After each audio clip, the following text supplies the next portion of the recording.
and is conducted by pastors and elders. So kining child dedication, ang mo-dedicate either pastor, non-ordained pastor, o ang mga elders, ordained elders, ordained pastors. Sa ato mga kategory, i-ordain ko muna ang amo sa amo God. Basta district leader, i-ordain me as a district elder. Mo na ang ordination, district, i-ordain me, the same category with the church elder, description lang ito, district elder, kay pangulo sa elder sa tibuok. So i-ordain me para makahimo mi makandak mi communion service, child dedication, pag-anoint, tsaka ito mga, wala siya. At the same time, ang kasama yun o bautismo, dili na mo na mahimo. So, ganun na, kung naaman si Elder Ray, si Elder Pal, maglahos, ubad ka ito, no? Si Elder Jundre. O din ba si Elder Jundre? So, karoon ko po this year. Pinagtama igsoon, ang balaan na kasulatan, nakasutlig na ito, sa size sa episo. Size 4, mo ang gani ang, this is a common text, a common passage in the Bible, nga diin, kini siya nga child dedication between the parents and also the child. Okay? So, ang child nga ipahinomdom yun sa episo, nga dili yun, ingon din sa episo, 4, ingon din, o kamong mga amahan, magirikanan, ayaw ninyo, pasukan inyong mga anak, kung dili matutuon hinuon ninyo sila, uban sa pagkabansay, o pagpahamatngon, gikan sa Ginoo. Pagpahamatngon, gikan sa Ginoo. At para igsoon sa Brad Kasulatan, sa Lucas Kapitulo 2, dili nagsugod ang gitao of child dedication. And that is why Seventh-day Adventist nagasunod ta sa gitao of child dedication. We have the child dedication in contrast with the infant baptism. No? Sa lain nga, dakong kasipahan, online dedication to the infant baptism. Okay, mo na ni kayo dili nga dapat bubuo rin ang humilito yung mga bata mo singgit. So data, Jesus gi-dedicate Jesus sa edad nga gamay pa si Jesus na mabasa ato diya sa Lucas Kapitulo 2 versikulo 22. Jesus gidikan gidalang ito sa Jerusalem aron sa pagdidikan. At the same time, kining tulog ka mga bata karon, we will dedicate this one to the Lord ato ihatag ito sa Ginoo ato silang pag-ampuan na kini sila gididikan, no?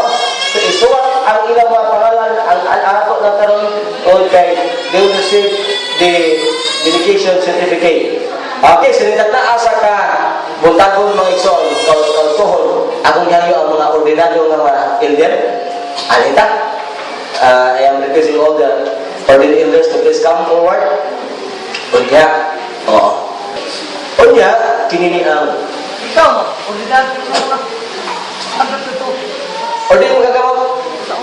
Pwede ta, mag-ed, pwede tagsaan nyo, kaya di kung bukos kayo na aking ubo. At the same time, atong tagsaan ang mga bata sa pag-ugos. Tagsaan ninyo. Ito lang man. Si ang bibi. Ganang ang bibi mo rin. Amot mo din mo sulit ka na? Ang bukuso na yun? Okay, so ato kinin ipalihog ko o ugos. Okay. Samtang ta mag-ampok. Okay, samot ha?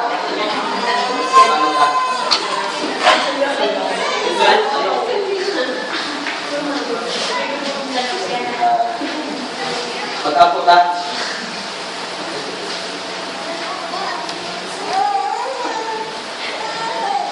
Mag-ampok na. Mahigugmaon, ganay ko nga Diyos, dinapit Ginoo sa pagtuhon, dili matukin ang kalipay at gyapon. Kaya kahimo kami sa pagsampit kanimo. Salamat Ginoo nga nakla ikaw magpasaylo sa tanan ng katasan. Aron nga ikaw magagamit ka namo ning tagnaa sa pagtuhon. Ginoo, dunay tulog ka mga babies nga among gibigan tagnaa Ginoo sa pagtuhon.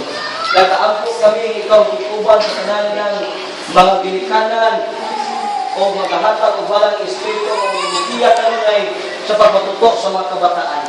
O gitaka Ginoo sa pinasay kami nga mga ordinaryo ng mga elders sa pagpangulo sa iglesia mag-isa sa mga kamot o magapandong sa mga bata Ginoo na ikaw kini ang mga kamot na ordained elder of the church na kini mao'y tulay sa mga panalangin, tulay sa grasya, o paghatag sa mga paglawat sa kanan ng mga kabataan, tulog ng mga kabataan, nga ginikado na minta kami Ginoo, nga kami kamot mo'y mo padlok nila, paghatag o kalikod, o paghatag o pagkatutok nila, o pagkatutok sila, na manukuha ko sa salamat sa pagtubag mo sa utulak ko, maglabaw sa tanan, ikaw ang panalangin, yung gagmay ng mga kabataan, o walay kakulian, ang iyawa mo kasi sa bulagan, o hindi kami, nagdoon o nagdidikan man ng mga kabataan. Ang gusto sa tanan, ang alam ni Jesus,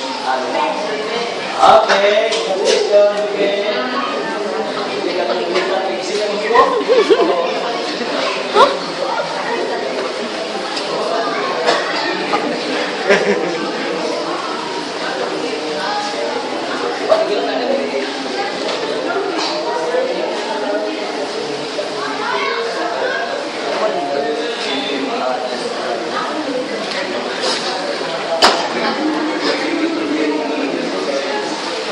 Dagang salamat, dagang salamat.